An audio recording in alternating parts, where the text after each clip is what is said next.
Sa makabagong kapaligirang pang-estratehiya, isa sa pinakamalaking banta sa katatagan ng isang bansa ay hindi direktang labanan, kundi ang sistematikong paghahati-hati. Ang prinsipyong divide and conquer, kapag ginamit laban sa isang bansa, ay gumagana sa pamamagitan ng pagtukoy at pagsasamantala sa mga kahinaan sa loob nito hanggang sa unti-unting humina ang pagkakaisa. Para sa isang bansang tulad ng Pilipinas, isang kapuluang may iba't ibang rehiyon, kultura, at kalagayang pang-ekonomiya, ang panganib na ito ay hindi lamang teorya, ito ay likas sa istruktura nito. Ang mismong pagkakaiba-iba na nagbibigay lakas sa bansa ay maaari ring maging kahinaan kung hindi mapangangalagaan. Ang isang panlabas na puwersang naghahangad ng kalamangan ay hindi magsisimula sa dahas. Sa halip, magsisimula ito sa paghahati. Una, sa larangan ng impormasyon, sa pamamagitan ng pagpapalaganap ng maling impormasyon, pagpapalakas ng kawalan ng tiwala sa mga institusyon, at paglikha ng magkakasalungat na naratibo. Kapag ang mamamayan ay hindi na nagkakasundo sa kung ano ang totoo, nagsisimulang mabasag ang pagkakaisa.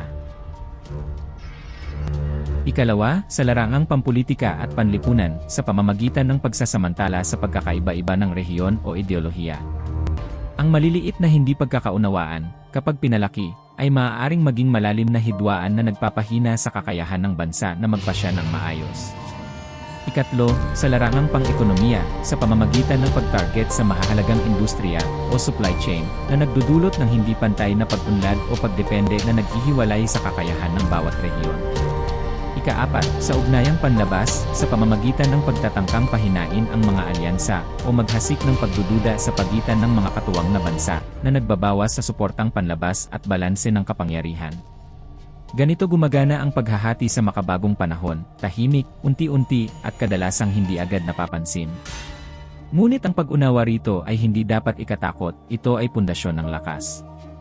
Sapagkat malinaw ang panlaban, palakasin ang pagkakaisa, patibayin ang mga institusyon, tiyakin ang pantay na pag-unlad, at pangalagaan ang katotohanan sa impormasyon. Ang bansang nauunawaan kung paano ito maaaring hatiin, ay mas may kakayahang manatiling buo. Ang tunay na aral ng divide and conquer sa kasalukuyan ay hindi lamang kung paano ito ginagamit, kundi kung paano ito nilalabanan.